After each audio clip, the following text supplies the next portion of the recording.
Bismillahirrahmanirrahim. Assalamualaikum warahmatullahi wabarakatuh. Perkenalkan, saya adalah Gusmia Ariyanti dari Program Studi Ilmu Komunikasi Universitas Al-Azhar Indonesia. Dalam kesempatan kali ini saya akan bercerita sedikit mengenai metode pembelajaran, kemudian kegiatan pembelajaran untuk keperluan sertifikasi dosen.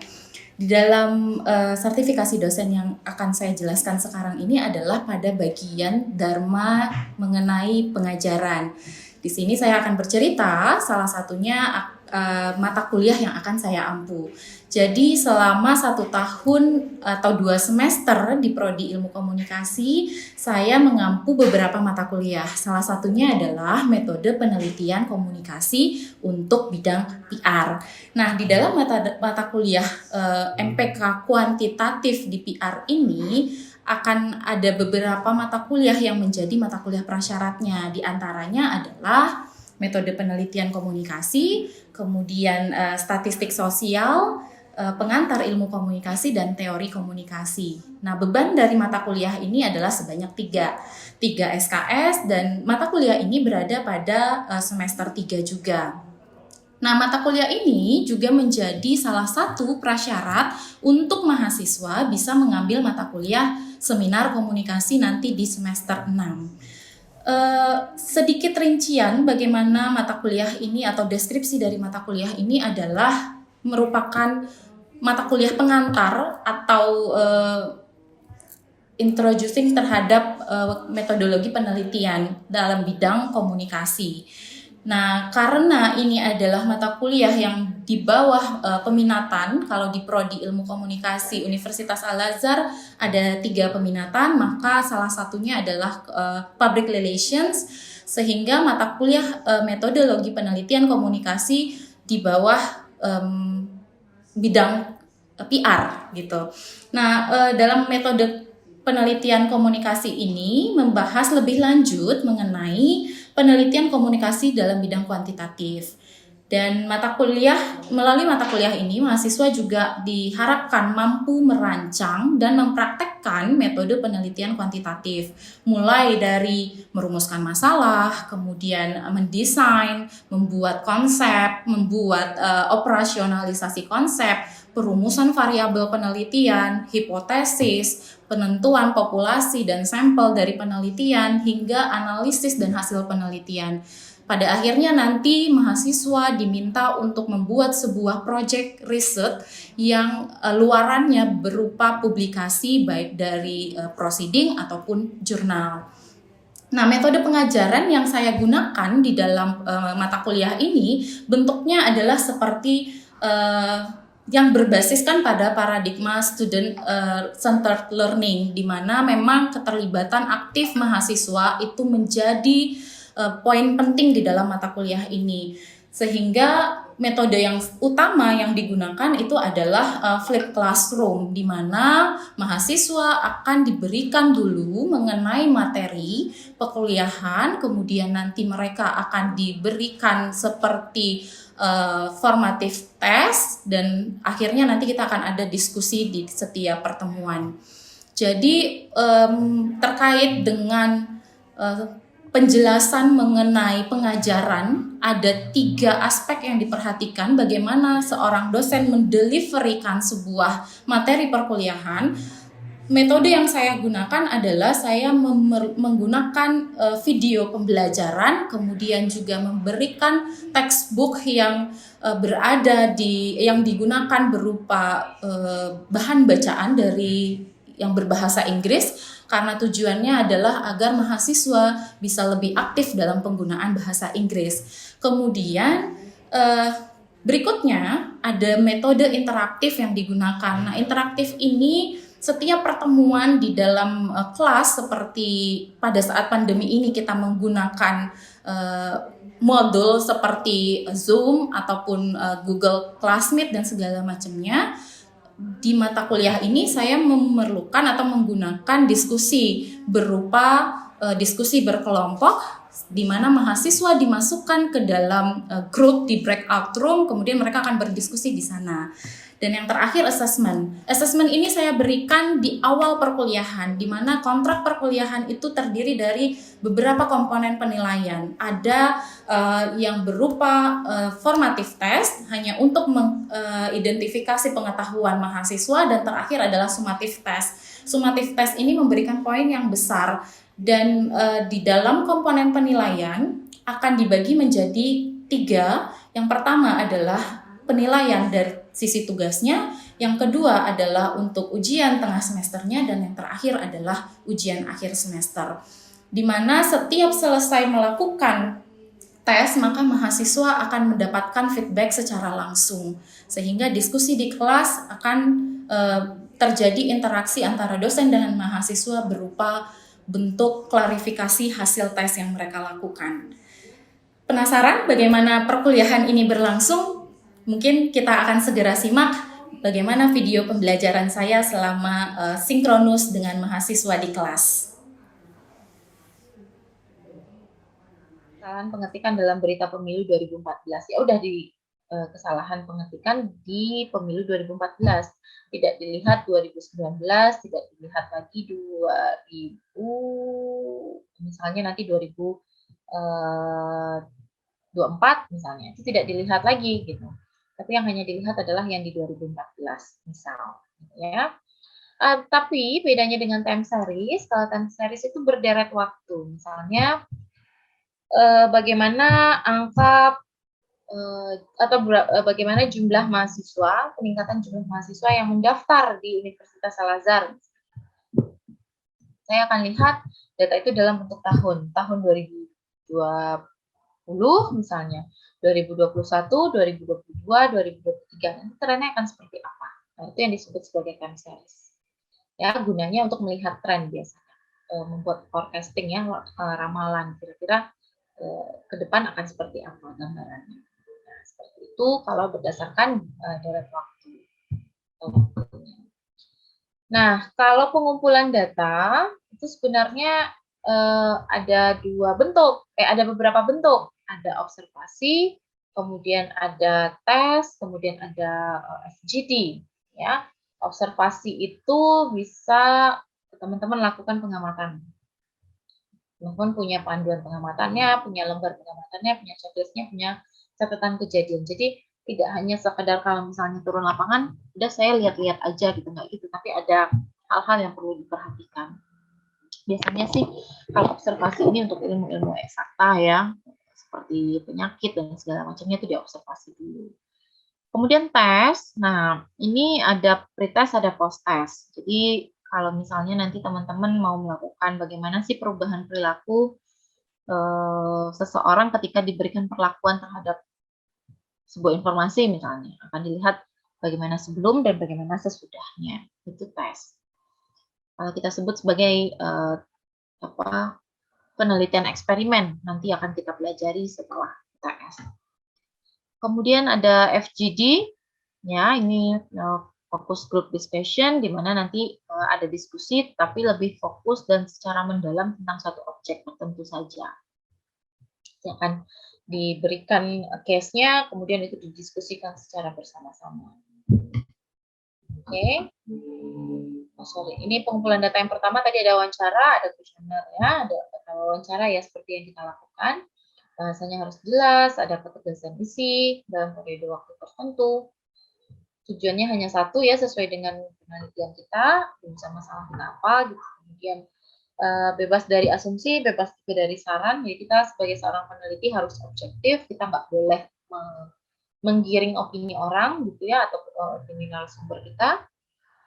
Kemudian kesempurnaan dan konsistensi tata bahasa. Jadi penggunaan bahasa juga harus penting. Kuesioner ada pertanyaan tertutup, ada pertanyaan terbuka, kombinasi tertutup dan terbuka, serta semi terbuka. Nanti kita lihat salah satu bentuk, macam-macam bentuk contohnya dari kuesioner tersebut. Ya, oke, sampai di sini untuk data. Teman-teman ada pertanyaan dulu? Ya, nanti mungkin bisa dibaca aja materinya untuk yang data ya, karena bentuknya hanya tadi macam-macam data, jenis-jenis datanya saja. Kalau tidak, kita masuk ke skala pengukuran. Nah, kalau teman-teman lagi belajar atau lagi lihat kuesioner kakak kelasnya atau lihat OK gitu ya di kelompok di jurnal, maka ini menentukan sekali, yaitu skala pengukuran. Nah, skala pengukuran ini harus berdasarkan juga kepada apa yang akan diteliti. Misalnya, kita punya skala nominal. Apa yang disebut dengan skala nominal? Ini saya sedikit review saja, karena sebelumnya teman-teman sudah belajar di statistik juga ya. Nominal itu dia hanya punya satu fungsi. Ya, fungsi skala nominal hanya untuk sebagai lambang pembeda. Misalnya, pembeda antara jenis kelamin, pembeda antara agama, pembeda antara misalnya lagi adalah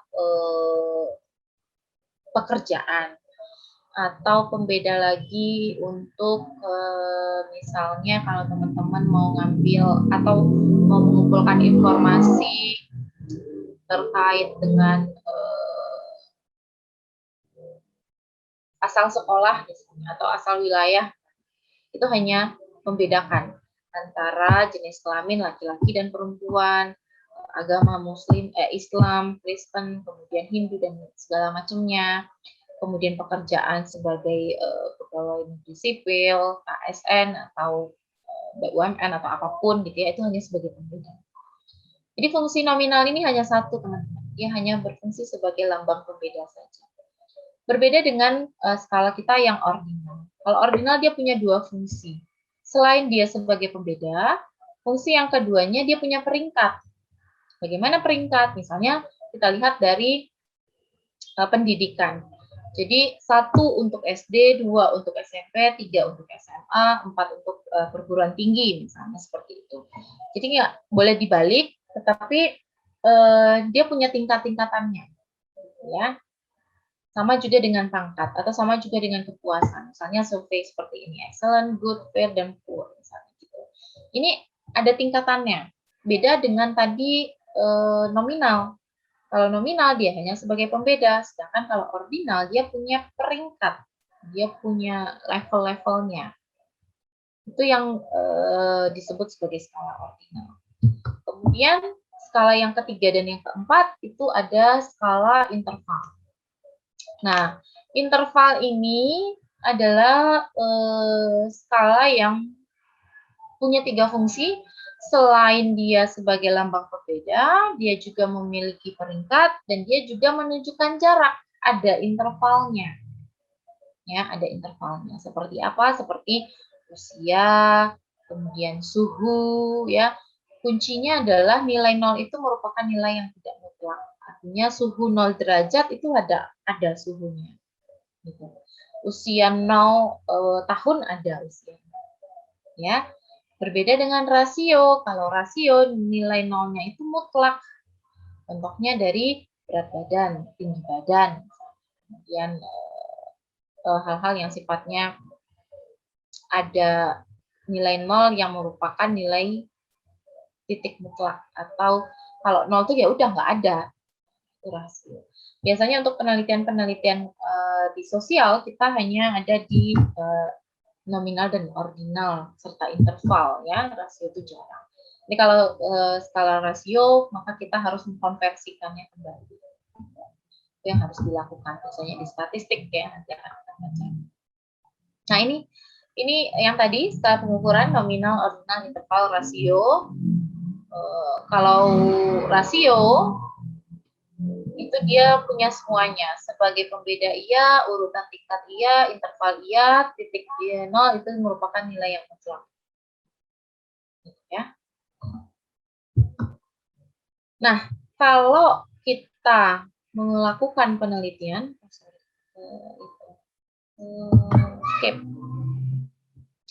maka kita punya instrumen. Ya, biasanya ini teman-teman nanti akan membuat kuesioner. Kita biasanya pakai skala pengukuran, ya. Ada skala Likert dan skala semantik diferensial. Sebenarnya skala itu banyak jenisnya, tapi yang rata-rata digunakan oleh oleh orang-orang kuantitatif biasanya adalah sosial adalah seperti ini. Skala Likert itu berhubungan dengan pernyataan tentang sikap seseorang terhadap sesuatu, mulai dari yang sangat kecil sampai yang sangat tinggi, dari yang tidak penting sampai sangat penting misalnya. Kemudian semantik referensial, ini bentuknya sebenarnya sama, tetapi ada baik dan buruk.